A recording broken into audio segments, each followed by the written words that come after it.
What's up everyone, MunchingOrange here, and welcome back to Pokemon Go! Last time we continued our real-life Pokemon adventure by heading outside to catch more Pokemon and even checked out our first PokéStop, but I actually didn't even know how it worked when I got there, so today we're going to continue along with our journey by checking out hopefully another PokéStop and trying to catch some more Pokemon outside. But I did leave you guys in the last episode hanging with the pending evolution of our Pidgey, so we're going to check that out first of all. As we're actually here by this pretty nice lake. I was hoping that some water Pokemon would pop up, but as you can see, the nearby area only really shows these three. So I think we're gonna have to get going in a little bit, but before we actually go walk around and exploring, I do have to update you guys because you might have noticed I'm actually on a new account, still level 4 though, but this is Orange-san after, well, I misspelled my name pretty terribly, so I decided to start a new account, but now I've actually already gotten up to level 4 once again, so we're almost there to level 5. At level 5, a lot of new things unlock for the game, so we're going to be trying to get to level 5.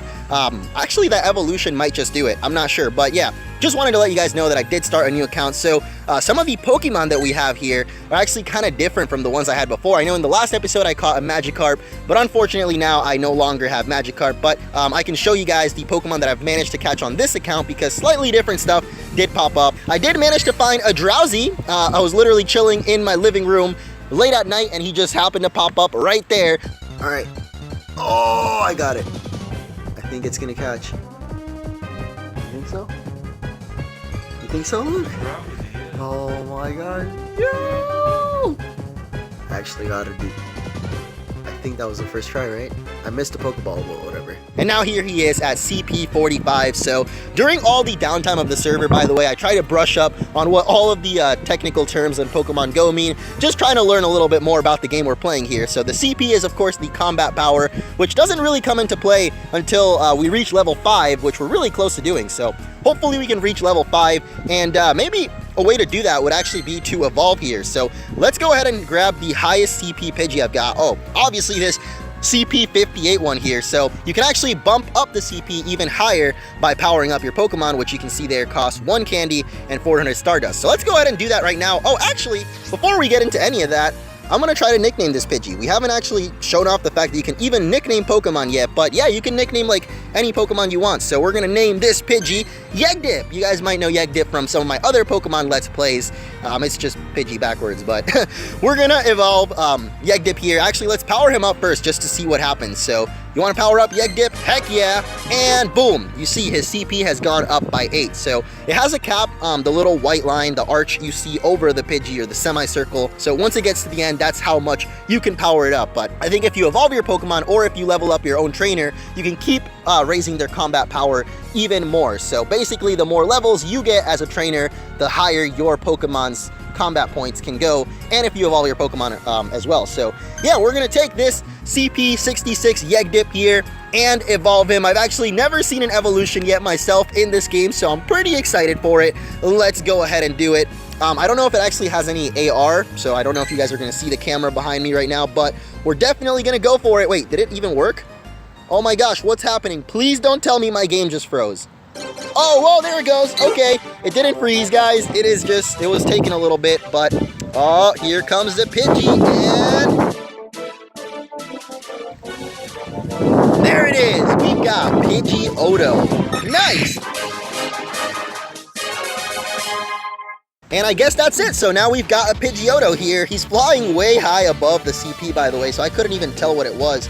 I think I might be a little bit glitched out right now, so let's exit in and out, and there we go. So CP 126, that's actually pretty high up there, man. I think that's probably the highest CP Pokemon I've got, which you can actually sort them by combat power right here. So yeah, you can see I already had another Pidgeotto. I didn't want to spoil you guys, but I did actually find a wild Pidgeotto in the backyard and caught him as well. So I already had a Pidgeotto from before, but you guys can tell the one that we just evolved is way stronger because the Pidgey that we evolved it from had a way higher CP to begin with. So sometimes training your own Pokemon is way better than just catching a stronger wild one. Of course, that's always been a thing in Pokemon, so we'll definitely continue training Yegdip here. And you might also notice I nicknamed our little Charmander Fuego now, and also started giving him some power-ups. So I powered up Charmander as much as I could. As you can see, I'm totally out of Charmander candy, but that actually reminds me, I haven't seen any starter Pokemon out in the wild. I've actually heard of people, I think, finding Bulbasaur and Squirtle, but not sure about Charmander. I haven't really heard of anybody finding him in the wild. So then again, I haven't ran into too many Pokemon in general just yet. So we definitely got to start walking around more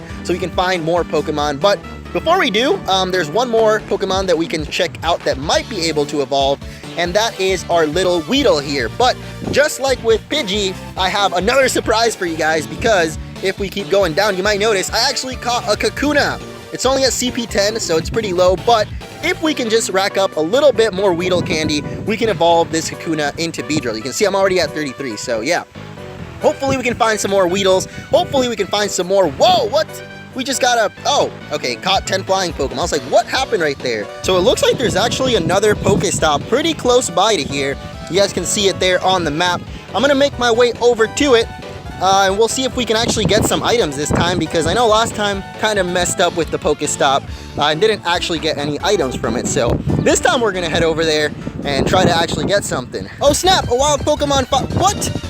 There are 2 Rattatas just chilling on the street right now. Okay, we're gonna try to catch these guys. I guess it's on the grass. So I figured out something else about catching as well. Apparently, the smaller that little circle gets, the easier it is to catch, which I don't think really comes into play until you're fighting stronger Pokemon. What? It actually broke out. Okay, this is actually a strong Rattata. It's CP 48. So yeah, the smaller that little circle gets, the green circle, which can also be red or yellow, I think, the harder the Pokemon is to catch. You want to basically throw the ball when the circle is at its smallest for the highest chance of actually catching it. So there we go. We got our Rattata, but there's another one, so we're going to catch them both. All right, we got it. So that's like our 15th Rattata. I know a lot of people have actually been saying they found way too many Rattatas, so we have 36 Rattata candy. Oh my gosh, we can actually already evolve Rattata if we wanted to.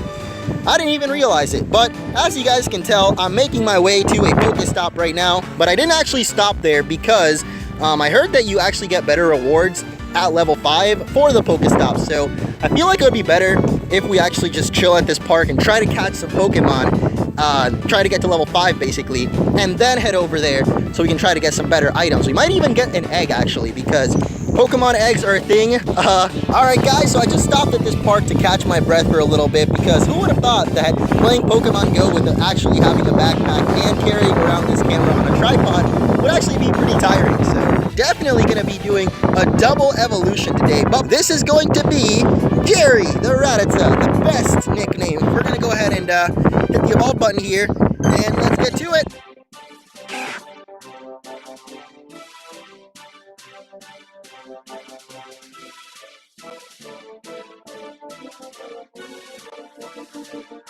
And there it is. Awesome. Another evolution and another Pokemon to add to the Pokedex right there. I like it, man. I like the Raticate. Get that registered in the Pokedex as well, because I guess with Pidgeotto that didn't happen, because like I said, I already had one before. Not sure about this glitch right here. Whenever you evolve a Pokemon, it looks like they kind of go a little bit too high up there above the CP marker. So let's just back in and out of the menu, and there it is, the real Jerry the Rattata.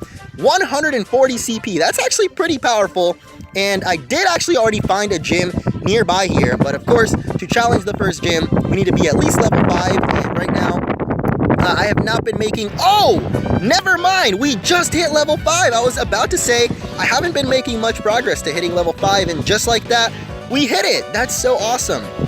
But yeah, I did actually end up running into a gym. I hope I have the footage for that. If I do, then I'm showing it right now. And if not, then this is a little bit awkward. But you need to be level 5 in order to challenge it. Now that we're level 5, I'm definitely looking forward to actually heading back there and trying to challenge that gym. So maybe that can be tomorrow's episode. But for now, we are actually level 5. So I'm definitely going to walk back over to the PokéStop over there somewhere.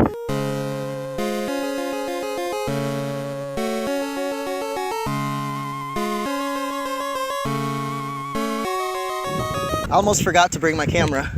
Whoa, why did it just now pop up telling me I leveled up to 5? I don't know why it took so long, but we got a pretty bunch of good items right there. I'm actually going to check out our items really quick, because I'm not sure exactly what we got there. 10 potions, 10 revives, another incense by the looks of things, and even more Pokeballs. So these items actually won't come into play until we get to battle at the gym. So hopefully next episode we can actually go and do that, because I'm pretty excited to check out battles in Pokemon Go. That's the one thing I think I haven't done yet, and I think a lot of people are looking forward to checking out as well. So anyway, as you guys can see, I'm a little bit closer to the PokéStop now. It's actually a kids park right behind me, so I don't really want to film that. Let's just go ahead and do it from here. It's still too far away. Are you kidding me? It's literally like 2 more steps that way. How is it too far? Okay, well, if you want me to, game, here we go. We're gonna walk just a little bit closer to the park. Just a little bit. Okay, I got like 3 steps closer, so hopefully now this works. You gotta be kidding me. Sitting right in front of the park now, so if this doesn't work, I don't know what will, but are you kidding me? Oh, I thought my trainer was like running away from it. Okay, this should work though, and it does. So all we have to do is spin the little medal and get free items. Boom, boom, boom. 2 potions. No, 2 Pokeballs and a potion. Is that really it though? Please don't tell me that's all I get. Are you serious? That's all I get. Just... Alright. Well, that was a little bit disappointing, and the PokéStop actually turns pink once you activate it, and I think you can come back in a day or something and get more items. So, you know, I'll definitely be back here tomorrow, because what the heck? We got the lamest items ever, especially after messing up yesterday with the other PokéStops. So, alright, whatever. I guess our hunt for Pokemon will continue, except I don't actually know how to hunt for them. There's this nearby thing. Oh, there's an Eevee nearby. All right, guys, I'm almost to this shaking patch of grass, and holy crap, my arm hurts from holding this camera on the tripod. Definitely like walking around with Pokemon Go, but while holding all this equipment, it's pretty annoying. But, oh my gosh, it actually popped up. It's right here. It's a Paris. That's not even in the nearby list, but sure, or at least it wasn't earlier. Alright, we're gonna try to catch this Paris though. It's right there on the street. Oh, it has a yellow circle too, so I think that makes it harder to catch. How did that miss? Alright, let's try it again. I've been really bad at throwing the Pokeball, by the way. Like, we got the 1, we got the 2, we got the 3 shakes, and bam! Just like that, we got Paris right now. That's pretty sick. I mean, I walked all the way over here hoping to find Eevee, but we ended up getting Paris instead, which is still pretty cool because it's a Pokemon we didn't have before. So there it is, Paris with a little bit of candy. Dang, that's a lot of candy to evolve, bro. Don't know if I'm going to be able to get there, but I've said that about a lot of Pokemon so far. I still don't know where this Eevee is at, though. Seems 50-50 so far, walking up to the patch of grass. We did see the Paris actually popped up. I was pretty surprised, but then the second time, nothing really happened. So we've come full circle. I'm back at the lake that we started our little adventure today on. After catching that Paris and carrying around my camera for a little longer, I just had to take another break. But during this little break, I actually tried figuring out a little bit more about the search feature that's down here. So you can see the Pokemon that are nearby you, but I really didn't understand how this worked, aside from that the footprints indicate how far or how close the Pokemon is. So the less footprints you see under it, the closer the Pokemon is. So I've been following this Eevee for a little while now, or at least had it tracked, but the footprints haven't increased or decreased at all, no matter how much I walk. So that's why I'm a little bit confused. They don't really like tell you which direction to walk in to get the Pokemon. I think that would be pretty cool, but maybe make it too easy. I'm not really sure, but I guess if it was just clear where the Pokemon is instead of just how close by it is, it would be a little bit better. I just saw some shaking grass right over there, and that corner is actually not very far away, so I think I'm gonna head over there and see what kind of Pokemon we can find in that shaking grass, because at least it worked for Paris. Didn't work the second time, but I feel like it's gonna work again this time, so let's go check it out real quick. Man, I just jogged all the way over there and nothing popped up. Like, not only am I out of breath now, but also out of Pokemon to catch. So this is pretty annoying, but I think we're gonna have better luck next time. So for now, I'm gonna head back home. Maybe later on I'll try to catch some more Pokemon though.